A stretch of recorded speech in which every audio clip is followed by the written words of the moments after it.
पाचन तंत्र एक ऐसे मशीन की तरह होता है जो कि हमारे पूरे शरीर को कंट्रोल करता है और यही वजह है कि पाचन में किसी भी तरह की कोई भी गड़बड़ी होने से इसका हमारी आंख, हड्डी, त्वचा, बाल, दिमाग और पूरे शरीर पे बहुत बुरा असर पड़ता है। यहाँ तक कि अगर पाचन ठीक ना हो तो कोई भी व्यक्ति ना तो अपना वजन बढ़ा सकता है और ना ही घटा सकता है। खाया हुआ खाना बहुत देर से पचना, कब्ज, गैस, सीने में जलन, ठीक से भूख न लगना और खाने के बाद भारीपन महसूस होना कमजोर पाचन की निशानी होती है। लेकिन सवाल ये उठता है कि पाचन खराब होता क्यों है और इसे किस तरीके से ठीक किया जा सकता है। दोस्तों, किन किन गलतियों की वजह से पाचन में खराबी आती है उसके बारे में हम इस वीडियो के पार्ट 1 में पहले ही बात कर चुके हैं, जिसकी लिंक आपको इस वीडियो के आखिर में मिल जाएगी। आज की ये वीडियो उसी वीडियो का पार्ट 2 है जिसमें हम कुछ खास तरह की खाने की चीजों के बारे में जानेंगे जो कि पाचन शक्ति को बढ़ाने में बहुत मदद करता है। दोस्तों, खाना ठीक से पचने के लिए पेट में 3 चीजों का होना बहुत जरूरी होता है, जिसमें पहला है एंजाइम यानी पाचक रस, दूसरा है प्रोबायोटिक यानी कि अच्छे बैक्टीरिया और तीसरा है डाइटरी फाइबर। अगर पेट में इन तीनों में से किसी एक की भी कमी होती है तो इससे पाचन में खुद ब खुद गड़बड़ी पैदा होने लगती है। इसलिए वीडियो का आखिर तक देखकर अच्छी तरह समझने की कोशिश करें। अगर आप इन तीनों को ठीक से समझ लेते हैं तो आपको पाचन से जुड़ी कभी भी कोई समस्या होगी ही नहीं, और अगर कभी हुई भी तो आपको ये पता होगा कि इसे किस तरीके से ठीक किया जा सकता है। सबसे पहले बात करते हैं एंजाइम यानी पाचक रस के बारे में कि ये होता क्या है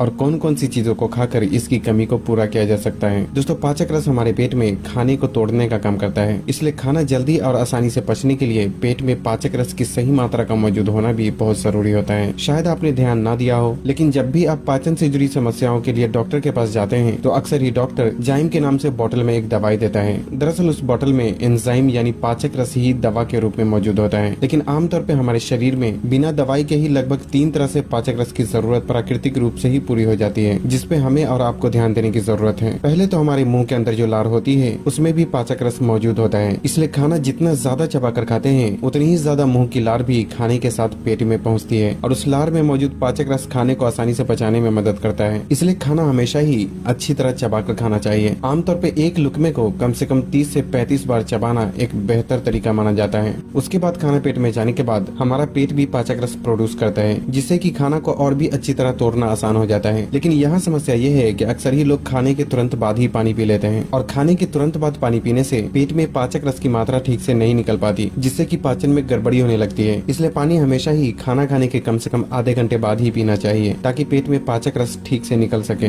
लेकिन इतना ही काफी नहीं होता। पाचन शक्ति को बढ़ाने के लिए कुछ खाने की चीजों के जरिए भी पाचक रस की कमी को पूरा करना बहुत जरूरी होता है, और इसके लिए खाना खाते वक्त 1 मिनट पहले एक बटन के आकार के कच्चे अदरक को चबा चबा कर खाना चाहिए। और ऐसा इसलिए क्योंकि कच्चा अदरक पेट में जाने के बाद पाचक रस की मात्रा को बढ़ा देता है, जिससे खाना पचने की प्रक्रिया भी तेज हो जाती है। इसके अलावा लगभग हर कच्चे खाने में पाचक रस मौजूद होता है, लेकिन यहाँ भी समस्या यह है कि जैसे ही खाना को पकाते हैं तो उस खाने में मौजूद पाचक रस गर्मी के संपर्क में आने से पूरी तरह से खत्म हो जाता है। इसलिए पाचक रस की कमी को पूरा करने के लिए जो चीजें कच्चा खाने लायक होती है उसे कच्चा ही अपने खाने में शामिल करना चाहिए, और इसके लिए किसी भी फल का इस्तेमाल किया जा सकता है या फिर खीरा, गाजर और चुकंदर जैसी चीजों को सलाद के रूप में भी अपने खाने में शामिल किया जा सकता है, क्योंकि इन सभी चीजों में पाचक रस की अच्छी खासी मात्रा मौजूद होती है। पाचन शक्ति को बढ़ाने के लिए जो दूसरी चीजें जरूरी होती है वह है पेट में सही मात्रा में अच्छे बैक्टीरिया का होना। दोस्तों, आप में से कुछ लोग यही सोच रहे होंगे कि बैक्टीरिया तो शरीर को नुकसान पहुंचाता है, तो भला ये पाचन शक्ति को बढ़ाने में कैसे मदद करता है। दोस्तों, यहाँ इस बात का समझना जरूरी है कि हमारे शरीर में 2 तरह के बैक्टीरिया होते हैं, एक है बुरा बैक्टीरिया और दूसरा है अच्छा बैक्टीरिया। बुरा बैक्टीरिया हमारे शरीर में बीमारियां पैदा करता है, जबकि जो अच्छे बैक्टीरिया होते हैं वो खाना को पचाने में मदद करने के साथ साथ शरीर में और कई दूसरे कामों को पूरा करने में भी बहुत ही अहम रोल प्ले करता है। बल्कि अच्छे बैक्टीरिया की शरीर में कमी होने से पाचन में गड़बड़ी होने के साथ साथ शरीर कई सारी बीमारियों का शिकार हो सकता है। दोस्तों, जो लोग ज्यादातर बाहर के खाने और ज्यादा तेल या चीनी से बनी चीजों का इस्तेमाल करते हैं उनके शरीर में अक्सर ही बुरे बैक्टीरिया की मात्रा बढ़ जाती है और अच्छे बैक्टीरिया कम होने लगते हैं, जिससे कि पाचन तो खराब होता ही है, साथ ही कई सारी दूसरी समस्याएं भी शुरू होने लगती हैं। इसलिए अगर आप भी बाहर के खाने, तेल या चीनी से बनी चीजें और पैकेट में मिलने वाली चीजों का इस्तेमाल करते हैं तो जाहिर है कि आपके भी पेट में अच्छे बैक्टीरिया की बहुत ही कमी हो चुकी होगी, और ये भी आपके पाचन में गड़बड़ी होने का एक बड़ा कारण हो सकता है। पेट में अच्छे बैक्टीरिया की मात्रा को बढ़ाने के लिए 2 चीजों में से किसी एक का इस्तेमाल करना एक बहुत ही बेहतर ऑप्शन हो सकता है, जिसमें एक है दही और दूसरा है एप्पल साइडर विनेगर यानी कि सेब का सिरका। इन दोनों चीजों में अच्छे बैक्टीरिया बहुत ही अधिक मात्रा में मौजूद होते हैं, जो कि पाचन शक्ति को बढ़ाने में बहुत ही मदद करता है। अगर आप दही का इस्तेमाल करना चाहते हैं तो थोड़ी से दही में 1 चुटकी जीरा पाउडर मिलाकर सुबह के नाश्ते या फिर दोपहर के खाने के साथ इस्तेमाल किया जा सकता है। और अगर आप एप्पल साइडर विनेगर का इस्तेमाल करना चाहते हैं तो इसके लिए 1 छोटा चम्मच एप्पल साइडर विनेगर 1 गिलास गुनगुने पानी के साथ सुबह खाली पेट इस्तेमाल किया जा सकता है, या नहीं तो सलाद में डालकर भी इसका इस्तेमाल किया जा सकता है। लेकिन ख्याल रखें कि एक दिन में ज्यादा से ज्यादा 2 छोटा चम्मच से अधिक एप्पल साइडर विनेगर आपको इस्तेमाल नहीं करना चाहिए। साथ ही कंपनी चाहे कोई भी हो, लेकिन आपको ऐसा एप्पल साइडर विनेगर खरीदना चाहिए जिसे फिल्टर नहीं किया गया हो। और इस तरह के एप्पल साइडर विनेगर की बोतल को हिलाने से उसमें कुछ टुकड़े तैरते हुए नजर आते हैं। इस तरह का एप्पल साइडर विनेगर आप ऑनलाइन भी खरीद सकते हैं, जिसकी लिंक आपको वीडियो के डिस्क्रिप्शन में मिल जाएगी।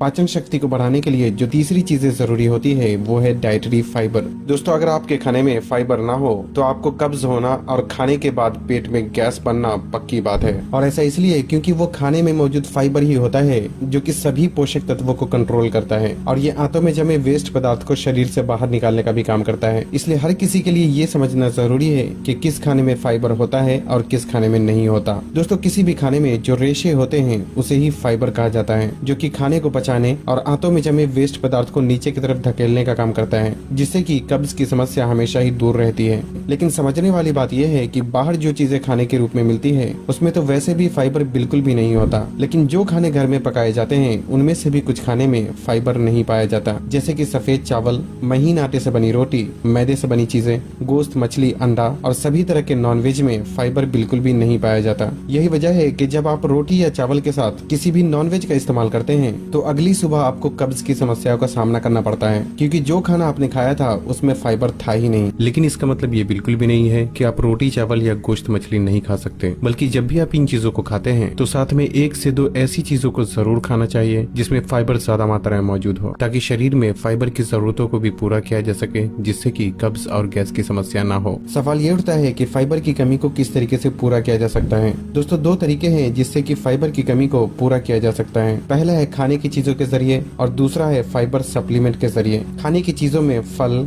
सभी तरह की सब्जी और होल ग्रेन फूड में फाइबर मौजूद होता है, खासकर सेब, अमरूद, भिंडी, गाजर, ब्रोकली, गोभी, टमाटर, छिलके वाली दाल, ब्राउन राइस, मटर और पालक जैसी सब्जियों में फाइबर की अच्छी खासी मात्रा मौजूद होती है। इसलिए बेहतर है कि सुबह की शुरुआत आप किसी फल से करें और उसके बाद आप जब भी खाना खाते हैं तो आपको अपने खाने में रोटी और चावल की मात्रा कम और सब्जी की मात्रा ज्यादा रखनी चाहिए, जिसमें आप सब्जी पकी हुई भी इस्तेमाल कर सकते हैं और खीरे, गाजर और चुकंदर जैसी सब्जियों को सलाद के रूप में भी खाने में शामिल किया जा सकता है। यहाँ तक कि अगर आप रोटी या चावल के साथ सिर्फ नॉनवेज का इस्तेमाल करते हैं तो अब से आपको अपनी ये आदत भी बदल लेनी चाहिए और साथ में कोई एक सब्जी और सलाद को भी शामिल जरूर करना चाहिए, ताकि आपको कब्ज और गैस की समस्या ना हो। क्योंकि आपके खाने में सब्जी की मात्रा जितनी ज्यादा होगी, कब्ज और गैस की समस्या भी आपसे उतनी ही दूर रहेगी। लेकिन एक बात तो मुझे भी पता है कि अभी के लाइफ स्टाइल के हिसाब से हर वक्त के खाने में सही मात्रा में सब्जी का इस्तेमाल कर पाना हर किसी के लिए मुमकिन नहीं है। इसलिए जब भी आपको लगे कि जितनी सब्जी आपको खाना चाहिए उतनी आप नहीं खा रहे, तो ऐसे में फाइबर सप्लीमेंट का भी इस्तेमाल किया जा सकता है और इसके लिए इसबगोल की भूसी का इस्तेमाल करना एक बहुत ही बेहतर ऑप्शन हो सकता है, क्योंकि इसबगोल एक फाइबर सप्लीमेंट होता है जो कि सब्जी कम खाने की वजह से जो फाइबर की कमी होती है उसे कुछ हद तक ये पूरा कर देता है। इसे इस्तेमाल करने का तरीका ये है कि 1 छोटा चम्मच इसबगोल की भूसी 1 गिलास पानी में डालकर 5 से 10 मिनट के लिए छोड़ दें और जब ये पूरी तरह फूल जाए तो उसे किसी भी वक्त के खाने के 10 से 15 मिनट बाद इस्तेमाल किया जा सकता है। लेकिन खासकर रात के खाने के बाद आपको इसका इस्तेमाल जरूर करना चाहिए, ताकि आपको कब्ज की समस्या ना हो। लेकिन यहाँ इस बात का भी ख्याल रखना जरूरी है